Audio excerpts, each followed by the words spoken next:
Héros de la Ummah, Ousmane Dan Fodio, le Moudjahid africain. Bismillahirrahmanirrahim. Son nom est malheureusement trop peu connu des musulmans contemporains. Et quelle injustice! Imam, enseignant, Moudjahid, écrivain, da'i, penseur politique, administrateur, le cheikh Ousmane Dan Fodio est surtout resté dans l'histoire comme le fondateur du sultanat califat de Sokoto.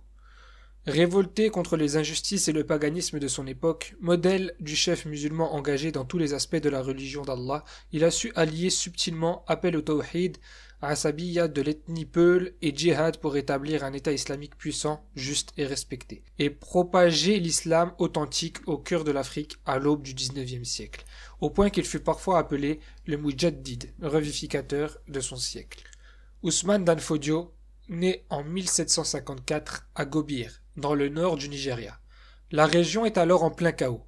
Après le déclin de l'empire de Bornou qui dominait la région, une dizaine de royaumes indépendants, dirigés par l'ethnie Haoussa, ont émergé. Ils se font la guerre en permanence, à coups de razzia et de contre-raids, réduisant en esclavage leurs voisins, pratiquant une conscription forcée des plus rudes, écrasant le peuple de taxes excessives. La plupart de la population est convertie à l'islam, mais seulement de façon superficielle. Les croyances païennes locales restent très fortes. Les Haoussa, l'ethnie majoritaire de la région, sont surtout établis dans les villes, tandis que les Peuls, minoritaires et souvent victimes de discrimination, sont traditionnellement nomades et éleveurs. Une petite partie d'entre eux, néanmoins, va s'établir en ville, où ils forment une classe distincte de commerçants et de savants, plus influencés par la culture arabo-islamique. C'est précisément dans ce groupe socio-ethnique que va grandir Ousmane Dan Fodio. Grand, svelte, charismatique, il laisse une forte impression sur tous ceux qui le rencontrent. Après avoir reçu une formation classique en sciences islamiques dans la grande cité saharienne d'Agadez, il devient un cheikh respecté, enseignant le fiqh malikite, intensifiant la da'wa dans la région, appelant inlassablement les gens au tawhid, l'unicité d'Allah, et au délaissement du syncrétisme religieux, et développant ses idées réformatrices.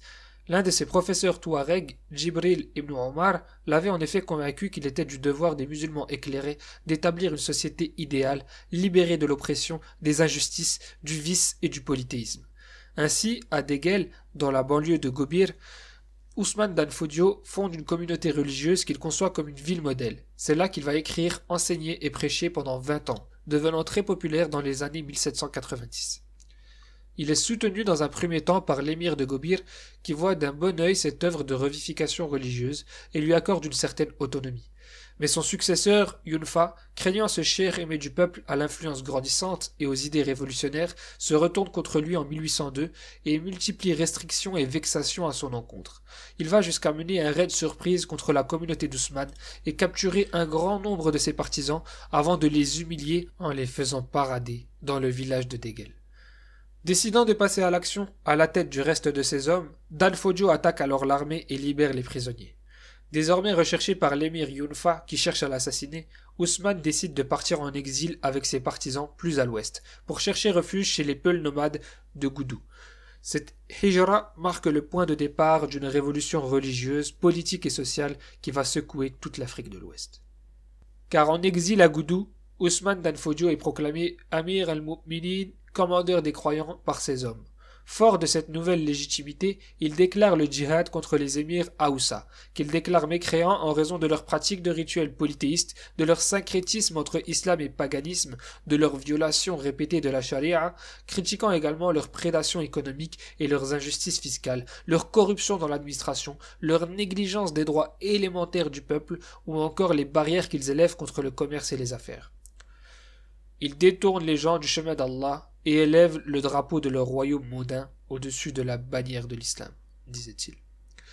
Cette proclamation trouve écho non seulement chez les populations de l'ethnie Peul, qui s'enflamment dès 1804, mais également chez la masse de la paysannerie Haoussa, surtaxée et opprimée par ses élites apostates, qui prend massivement le parti d'Ousmane Dan Fodio. Le peuple n'attend qu'un signe pour se soulever contre ces tyrans.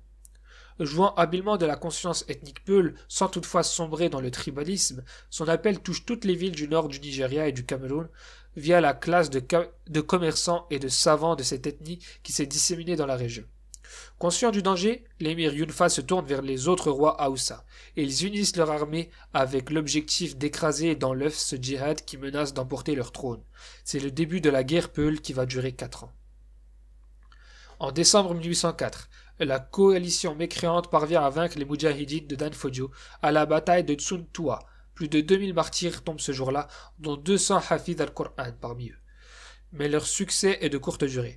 À la bataille de Tafkin Kwatoa, bien que largement en sous-effectif, la victoire change de camp et les archers peuls, particulièrement habiles, parviennent à repousser la cavalerie lourde Aoussa, sécurisant ainsi leur bastion de Gounou. L'insurrection islamique prend alors une nouvelle ampleur et enflamme tout le pays Aoussa, attirant chaque jour de nouveaux soutiens. Grâce à la cavalerie légère Peul, Ousmane Danfodio prend l'avantage militairement et progresse, abattant émirat après émirat. En 1805, il prend le royaume de Kébi, puis ceux de Katrina, Daura et Kano en 1807. Finalement, en 1808, il vainc les forces de l'émirat de Gobir à l'épique bataille d'Al-Kalawa, revient triomphalement dans la ville dont il avait été chassé 4 ans plus tôt et exécute l'ennemi d'Allah, Yunfa. Les derniers royaumes Aoussa survivants seront éliminés durant les 2 années suivantes. Ainsi, en seulement quelques années, Ousmane Danfodio a fondé l'État le plus grand et le plus puissant d'Afrique subsaharienne, l'Empire Peul ou le Califat de Sokoto. Il va désormais se concentrer à établir un gouvernement efficace et juste, basé sur la loi d'Allah. Il unit toute la région en un seul et unique système politico-religieux élaboré, mettant en place un État fédéral avec une large autonomie pour les émirats locaux, à la tête desquels il nomme des vétérans des guerres Peul, qui reconnaissent l'autorité spirituelle et politique suprême du sultan. Inspiré du système prophétique et des théories d'Al-Mawardi, le système administratif qu'il conçoit abolit la succession héréditaire. Les émirs locaux sont nommés en fonction de leur vertu morale et de leur niveau de science islamique. Chaque année, ils viennent à la capitale de l'empire, Sokoto, renouveler leur bay'a, l'acte d'allégeance, et déposer l'excédent annuel des impôts islamiques. À la mort du sultan, une shura, conseil, composé des émirs régionaux, doit sélectionner son successeur. Partout, le commerce prospère grâce à cette administration efficace et juste, et le sultanat va connaître des décennies de croissance économique. À la fin de la guerre Peul, toutes les terres de l'empire sont déclarées waqf, possession communautaire, et allouées à des familles qui peuvent en hériter mais non les vendre, et l'esclavage est aboli pour les musulmans. Ainsi, les plantations connaissent une large expansion, soutenue par l'établissement d'un réseau étendu de ribat, des forteresses défensives comprenant écoles et marchés, dans lesquelles s'installent les nomades Peul. Partout dans la région, la da'wa, désormais facilitée, est notamment portée par la tariqa Kadiriya, qui participe également à l'administration du pays, en liant les divers émirats, revivifie la pratique islamique. La vie intellectuelle du sultanat est également florissante, portée par Ousmane Danfodio, qui encourage l'éducation et l'alphabétisation des hommes comme des femmes. En effet, plusieurs de ses filles deviendront des grandes savantes. Émirs comme sultans composent des vers de poésie, écrivent des chroniques historiques, dissertent sur les sciences islamiques. En 1815, Ousmane Danfodio se retire complètement des affaires politiques pour se consacrer entièrement à l'écriture. Ayant toujours refusé le luxe et l'apparat, il aura écrit pendant sa vie plus d'une centaine d'ouvrages sur l'islam, le gouvernement, la culture ou les questions de société.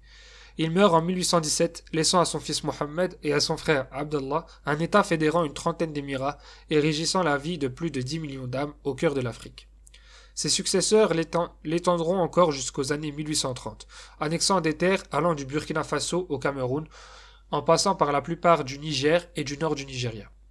Surtout, les contacts qu'il a développés à travers le continent africain avec d'autres réformateurs et partisans du djihad contre les tyrans polythéistes de la région vont arriver à maturation au cours du XIXe siècle. Il sera la source d'inspiration principale des fondateurs de l'empire du Massina, Sékou Amadou, dans l'empire tout couleur, El Hadj Omar Tal, et de l'émirat d'Adamawa, Modibo Adama. 3 souverains moudjahidines qui parachèveront l'islamisation de l'Afrique de l'Ouest, portés par les nobles guerriers et prêcheurs Peul. Ainsi, des décennies après sa mort, son œuvre et son appel infatigable pour l'islam continuaient à porter leurs fruits.